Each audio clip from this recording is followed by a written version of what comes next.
Leafs talk. JD Bunkis, Sam McKee. The Leafs lose in overtime to the Detroit Red Wings.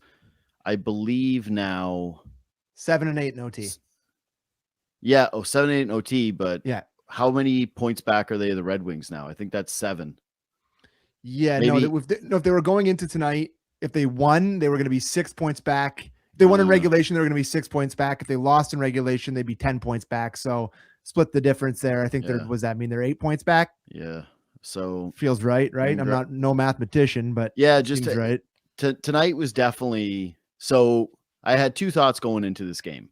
Mm-hmm. One was, man, it's been a minute since Leafs Red Wings felt this important. Mm-hmm. And then 2, this is the first time where I've looked at the standings and thought, yeah, this team might gap you, might just do enough if they get a victory tonight. You can't pull one out.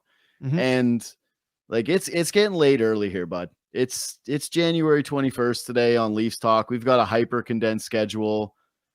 Yeah, like I still think the Leafs make the playoffs. I really do. I'll be surprised if they don't end up doing it. But oof, that's a bit like, congrats that you got the point, I guess. But that one felt a little weightier than the last couple of weeks. That's just the way that I'm feeling about that one. I think that's fair. I think it's a team that you used to have a ton of success against, right? Yeah. Like maybe not in the last 2 or 3 years, but early in the Marner Matthews years, they used to just light up the Red Wings. I was going to say it was cookie night every single time. Like I remember that who's in net? Remember that 10-7 game that they had against them that one time? Marner had like 7 points or 6 points in that game. They were throwing a poor old James Reimer's corpse out there. Like, no, they sucked for a long time. But they've sucked for a long time, and it's sort of coming to fruition here now.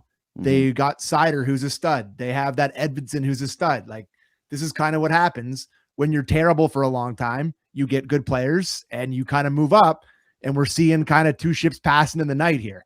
I do think that the Red Wings ultimately are very similar to the Red Wings that I watched last season.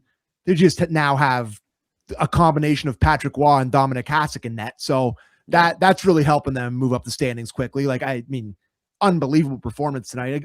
And Joe Woll was good too. Both goals were really good. But, if John Gibson's slightly worse tonight, it could have been a different result. But yeah, to your original point can I just say though, go ahead. Since you just mentioned that, yeah. Do you think the Leafs got goalie tonight though? Because I don't feel that way.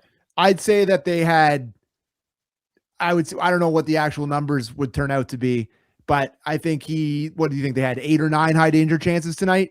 Yeah, I think they just all listen. Gibson played really excellent. well. He was excellent, unbelievable, and huge amount of confidence in him tonight. But I did think that the Leafs really poured it on in the second period. They got 2 power play opportunities back to back where the power play was actually buzzing, and they couldn't buy a goal because this guy was making spectacular save after spectacular save. But if I'm doing the game on a whole here, buddy, like Joe Woll had some 10 bellers and really good goalies. Both the goalies were really good. I just think, like, on balance in this game, the Leafs were completely on their heels in the third period, just praying for that point, dying to go to overtime. And in the first period, I think that they cough up that lead at the end of the first, but I thought Detroit outplayed them there too. Like, I would give this game, the Leafs the second period, the Detroit Red Wings the first and the third. So hard for me to say they got goalied, even though he was spectacular. Like, that was just like a low scoring game where both goalies were good. So totally agree. I was mentioning it in my rant or whatever the hell I was trying to do there. But just to answer your question, Leafs got to win hockey games here. Yeah. They have, I don't know how many games left before the break, and they are going to have to accumulate points in these last 10 games, I guess it is, before the break, or maybe even less than that now. They're going to have to accumulate some points to avoid some tricky conversations. Yeah. Because if you look at this stretch of hockey, we've talked about it ad nauseum. They're playing good teams at home, and they go out west, and on paper, those games look a little bit easier, but they never are. They're always tough going out west, and it's weird. If they go in 7 games to the break, so I'm not even close. So 7 games to the break. If they head into that break, 5-6 points back of the last wild card spot, and you come back from that break and you're 5 or 6 games away from the trade deadline, not even, you're going to have some difficult conversations. So this stretch really is a make or break stretch for the team and for the season and for the outlook of the sort of franchise. And it started with them getting a possible 1 of 4 points to start this homestand. So it hasn't been a good start. So the reason why I brought this up, and I think that you're bang on there. Today on my show, I actually set the over-under on being comfortable heading into the break. Yeah. 3 points out of a playoff spot. Yep. Anything beyond that, and it's going to feel pretty ugly. And the reason that I started with this whole thing about the weight of this Red Wings game is that I'm a little frustrated with the way that they played in the third period. And I'm curious to see if the chat is too, or how people are feeling about this one. Because to me, listen, you're shorthanded, right? Like you don't have William Nylander. Yeah. You lost Oliver Ekman-Larsson a minute into this game. And my God, you're hoping that he's okay because of how important he's been to this blue line. And honestly, some of the defensive play tonight was just like truly god awful. And they were in full scramble mode, especially in that third period. So the schedule has been tough. They're a worn down team. But in that third, I think that they did the back on their heels. Let's get a point, chip it out, try to just survive in advance. And then the odd time where it was basically, this is a third period summary to me. Detroit controls the play. Detroit cycle in the puck. They've got possession for 45 seconds. The Leafs chip it out and they're hoping for an odd man rush the other way. And they only had one really that kind of materialized into a dangerous opportunity. For the most part, the third period, they did not have really any dangerous push. That's okay to do if you're in the Red Wings position, if you're 8 points up on the Maple Leafs and you're sitting pretty in a postseason spot. But the way that the end of this year is going to go is you're going to have to climb the standings. Yeah. You're the team that needs 2 points against the Detroit Red Wings. So I was a little curious that it seemed as though they were playing this game for overtime and just collecting the point, when in actuality, I thought there should have been a little bit more desperation from them in the third and going for it. And especially when you suck in overtime. Well, right now without William Nylander, like that's your ace in the hole. They're 7-8 in overtime. Red Wings are 8-2 now. Yeah. Like, I don't think that's something that you should be playing for. You're trying to gain on these guys. And I mean, this is how many times could we do this story over our Leafs talks this year, bud? They stop playing. And again, it's just flip it out. And I understand, like you said, some of that's personnel. They have nobody that can break the puck out outside of Troy Stetcher, who's just taken 17 hits, winning every battle, and somehow blocking still taking shots, getting in the shooting lanes. Plays 24-36 tonight, wins every battle, 5'10", 190. Yeah. Just, it's unbelievable what he's given them. Like what they're asking of this guy is such a detriment to this organization. I know. Like this guy, who wasn't in the organization and was waived, without him, they would be 4 games under 500. Like I truly believe his wins above replacement is 5 or 6. Like you can't convince me otherwise. But yeah, it's this shell they go into. And I think teams are really starting to figure out that it's just, you get the puck in deep against the Leafs and you get a heavy forecheck going, they have no chance of breaking the puck out. And that's what it looks like the whole third period. The Red Wings just hammer it back in and they just win every battle along the boards, and the Leafs can't get it out and they start flipping it. And it's a real dog's breakfast in their own zone every third. It's personnel for sure, but it's also scared hockey to me. Like they're scared to cough up that point. And they wanted it. They wanted this game to go to overtime. So again, congratulations. You got your point. It's not going to be enough down the stretch to be getting one against the teams that you're competing with for these postseason spots. No, that's the position that you put yourself in. And honestly, like, I think that this is a league-wide problem that Gary Bettman will not address, because in Gary's world, the NHL is the perfect world that nothing has ever been a problem. They don't ever need to make any adjustments. The playoffs are great. The regular season, hey, add more games, right? Like the parity is awesome. But we're at, I believe that this stat still holds because it was there a couple of weeks ago. We're at a record high percentage for games going into overtime in the hard cap era. Of course. And you're seeing too many third periods where teams are not playing exciting hockey because they're playing for the point. And that's what the Leafs did tonight. And I thought that they kind of got their medicine. And like, to your point about how these guys don't have the personnel for overtime, you think? Like Nick Robertson's out there throwing out horrific passes. Can't do a thing with it. They have to put Easton Cowan out with John Tavares. They lose a draw, and the poor kid just gets man, this is like the old NFL segments where it was like, and you just got jacked up. Oh, I thought you were gonna talk about the Office linebacker, because that's what it reminded me of. Well, yeah, just like a man versus a boy, and the Detroit Red Wings in this game. But yeah, you're looking at the groupings that the Leafs are throwing out there in overtime. Yeah, and it's like, yeah, you think like, are you leaning on Jake McCabe here to make a play in the offensive zone? You need 20-year-old Easton Cowan to do something for you. You need dead, tired legs Tavares, who's grinding away during the stretch to make a play for you. Like, this is the other thing I felt about this game too, which is, okay, it's like the overtime stuff aside, it's starting to reek a little bit of, and I will give the Lawton line credit because, they get on the score sheet tonight and they really do have a presence, but they're a little bit more throwback Leafy right now, where it's wait for Austin Matthews to come over the boards to score you a goal. Otherwise, ain't nothing going to happen for you offensively. Totally. And just to your point about Cowan in overtime looking like a young man, Sean McKenzie told a story coming back into the third period that Easton Cowan grew up going to Red Wings games at Little Caesars Arena. So, that feels like it opened last week. So I don't think he ever went to a game with the Joe. So that tells you about the age of Easton Cowan, and he's out there in overtime in a National Hockey League game. And he just gets big win game. And he gets bullied, and shocker. And you feel sick for the kid, but again, that's an organizational lack of players. I don't know how else you could say it than that. Like, you don't have Willie, you lose. That's what overtime is in the Leafs now. If you don't have Willie playing, you lose in overtime. That's how it goes.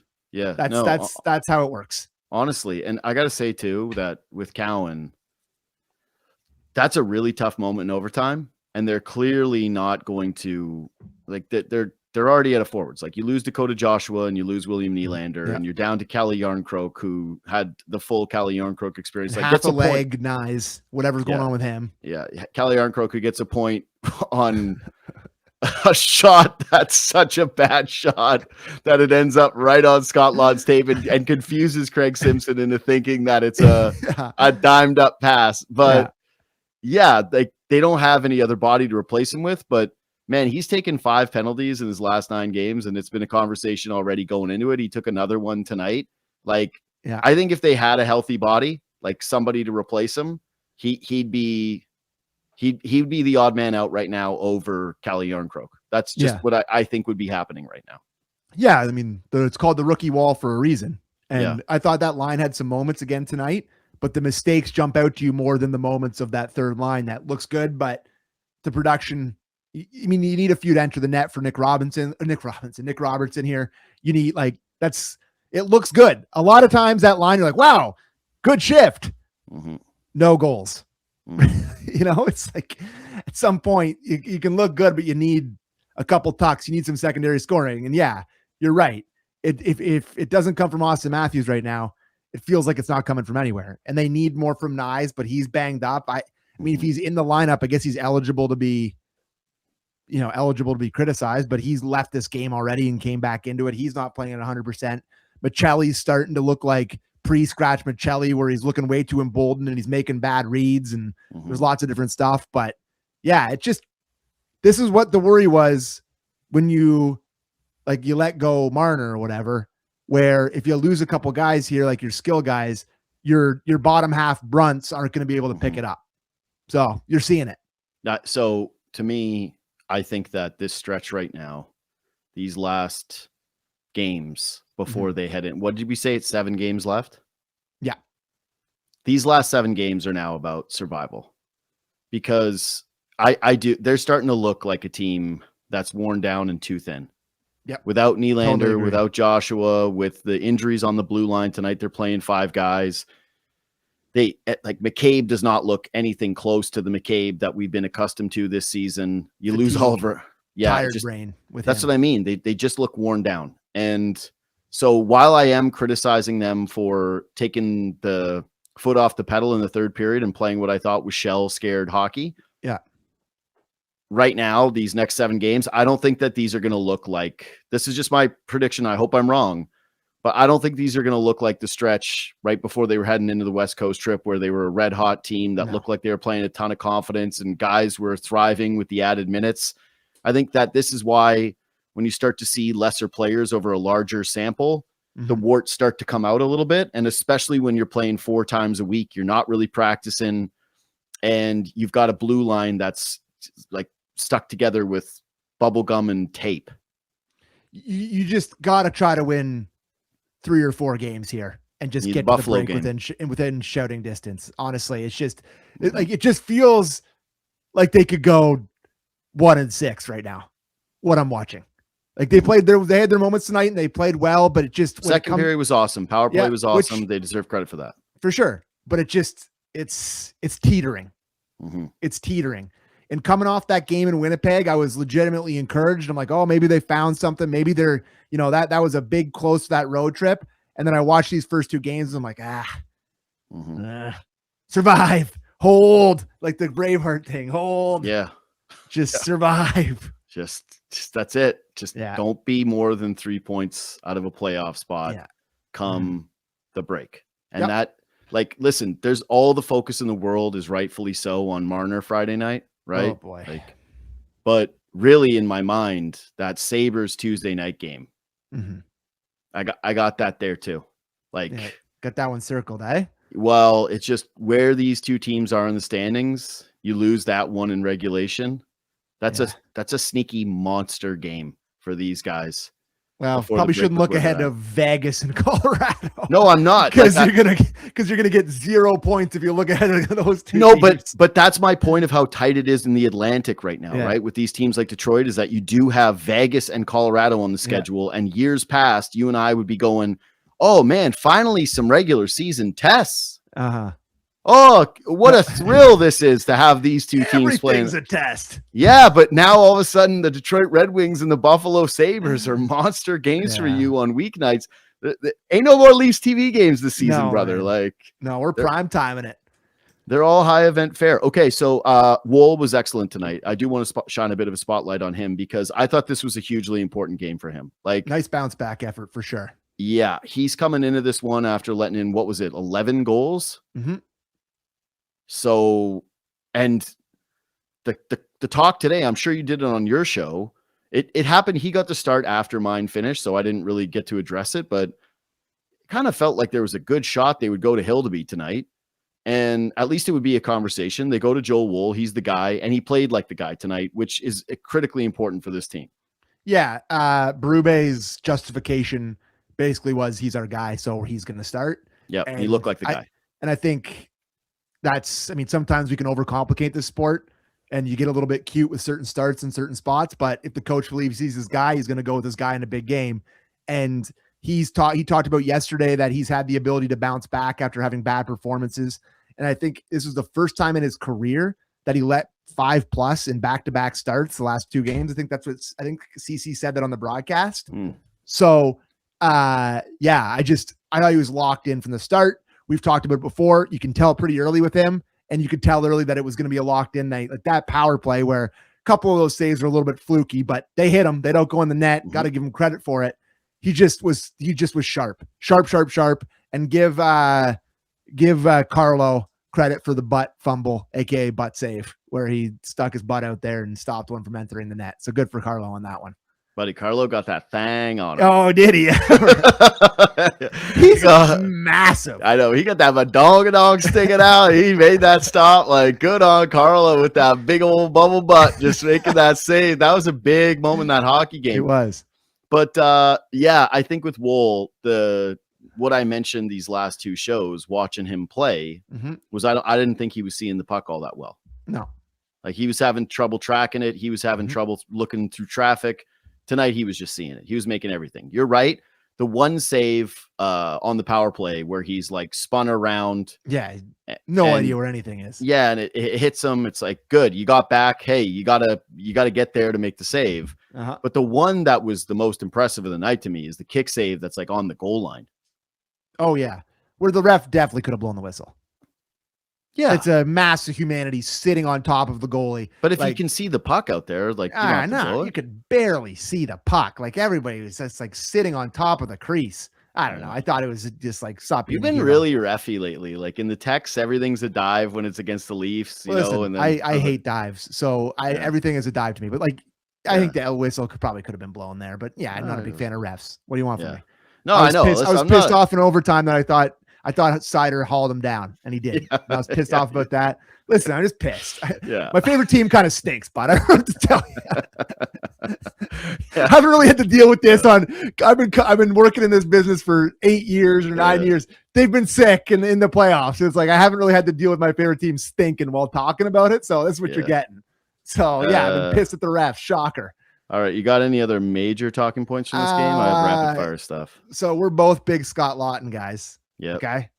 He scores a goal in this game, like you said, off the beautiful dish from Yarncroc, aka the no hockey awareness, tries to hammer a muffin at the goalie with a guy wide open back door, but it ends up on his stick anyway.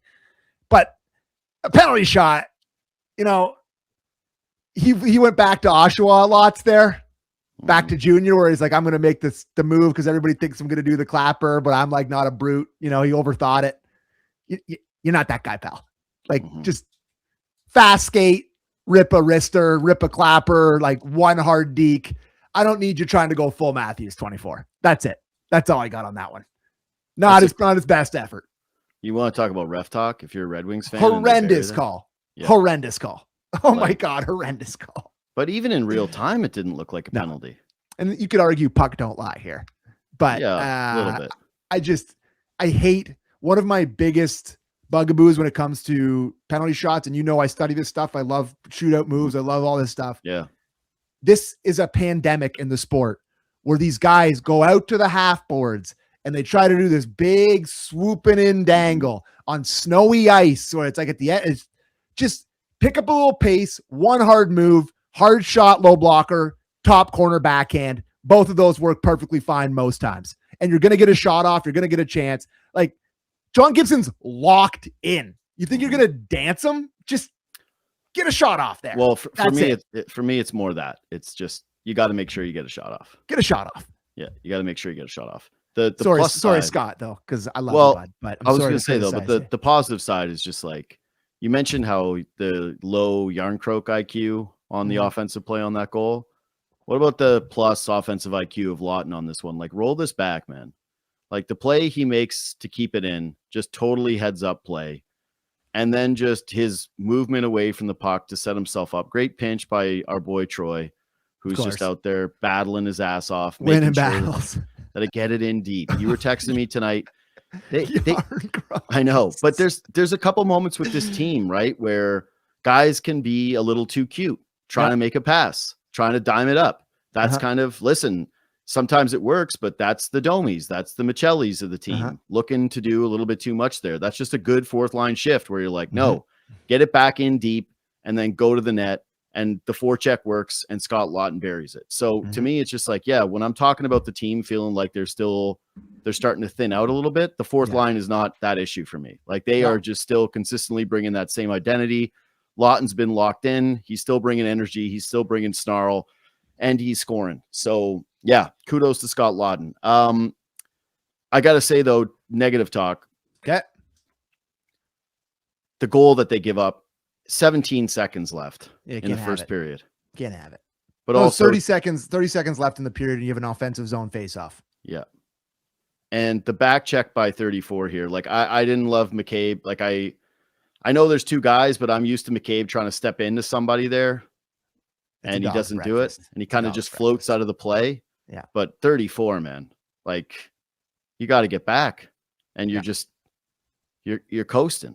And like, who's he picking up? No one. No. Bang, guy scores as he's just watching. I just think end of period, you don't think there's any time left and you think it's like, like you just, not that you're not as locked in. I don't know what's going through his mind there because he's usually defensively responsible, especially when he's fresh off of a draw. I don't know. Just wasn't brain lapse there. And I think him and McCabe, no communication. It's a weird step up here. Carlo's not in the, like, it's not a pretty sight for anybody involved. I just think Matthews skating to the puck there and being completely oblivious, straight legs, not killing himself to get back. I defended him in overtime where I'm going, hey, he's dog tired. This is a bad visual. Yeah, but it's a bad visual. But this one's actually a pretty egregious one. Especially you go into that first period, you're up 1-0. Your goaltender was red hot in the period. Yeah, maybe the score effects change the game, but like if you're looking at it on balance, that's a massive point swing in the standings for you. Just because you can't back check as the captain of the Maple Leafs. Probably not going to win this game 1-0, but yeah, maybe not. No. But I'd rather be going into the intermission up 1 than tied up. Yeah, Definitely. with 17 seconds left with a backbreaker. Definitely. All right, I only got rapid fire stuff left. What do you got? I'm just seeing if I have any other major. Oh, I guess it was just the penalty shot thing that they haven't scored on a penalty shot since William Nylander scored in overtime in 2018. Remember against the Blackhawks?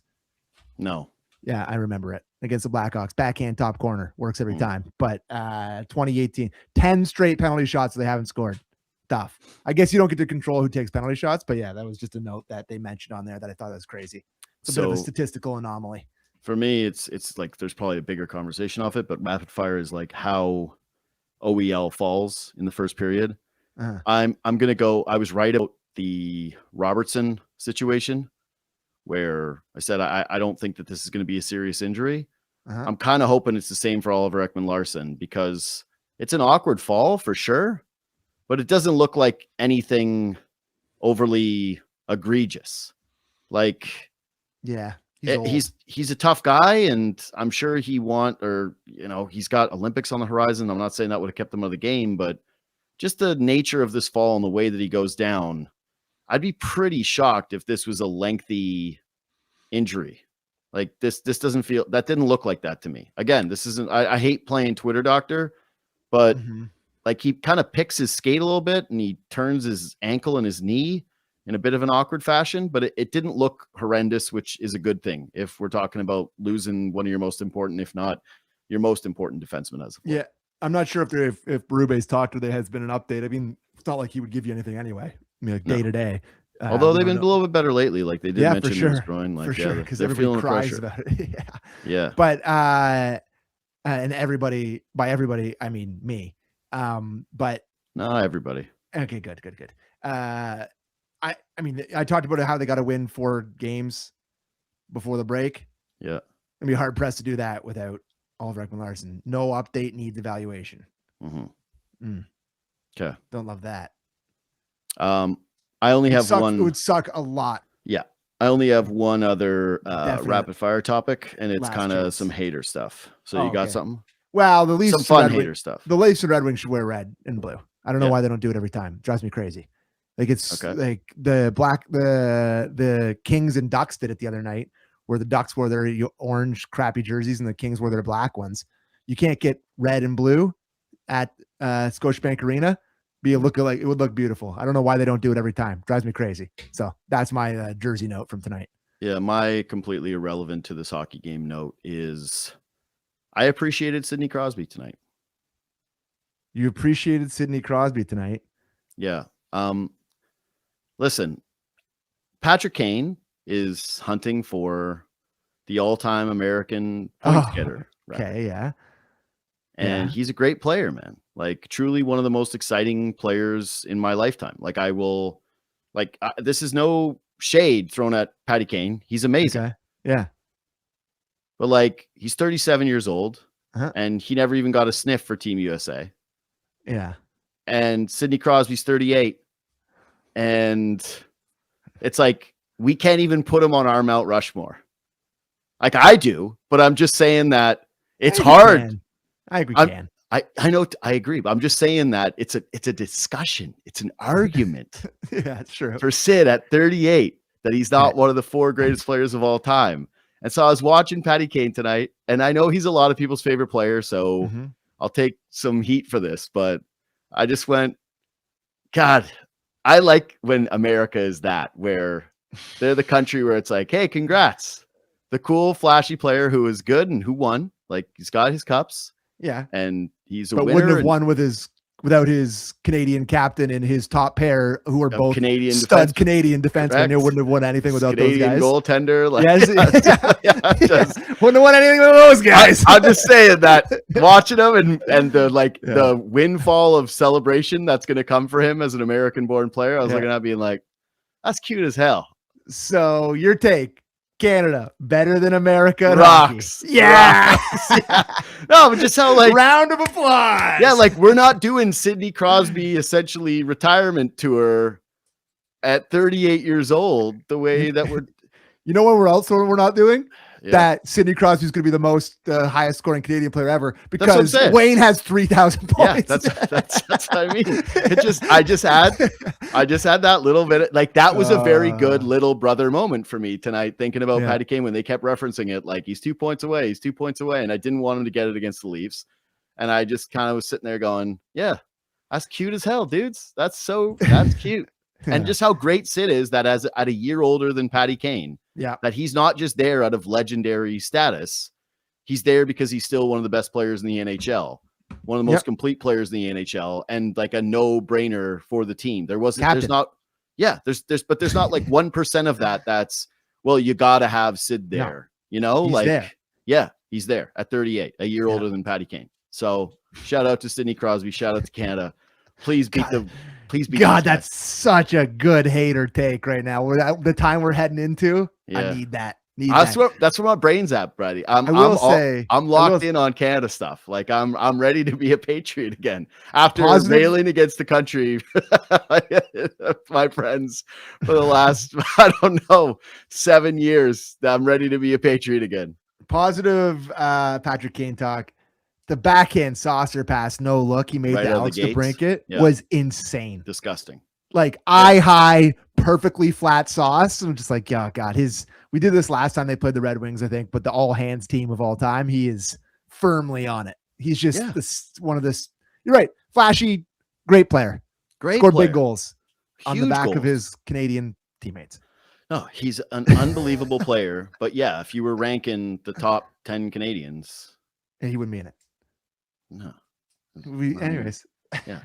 Anyway, it's so incredibly petty from back. Yeah. You ever met us, bro? Yeah. Listen, again, Olympics are right around the corner. I can smell it. I can feel the team. I can feel the moments. I'm so ready to be in the bars during the daytime, which is the best. That's my favorite situation too, is when the Olympics force you to go to the bar daytime drinks. Non-traditional bar times. Yeah, it's wintertime. Guinness, Team Canada, high leverage hockey. Sid. 8-10 Sunday sucks for the gold medal game, though. That does. That's too early. I know. I wish that one was a little later, but like the semifinals. You couldn't put it at 4 local so that it's 10 a.m. here. like they don't even care about the West Coast. I know. So eat it. 5-10. Eat it. Yeah. Enjoy it. Yeah, honestly, that I like. Vancouver fans be like, oh, I can't watch my favorite player Pedersen play at 5-10 a.m. All right, that's a good place to wrap up. All right, follow us on Twitter and Instagram at JD Bunkis, at Sam McKee. I'll see you tomorrow on the show. You'll be there for Real Kipper and Born, and then we've got Friday Marner game, huge one. So we'll see you then.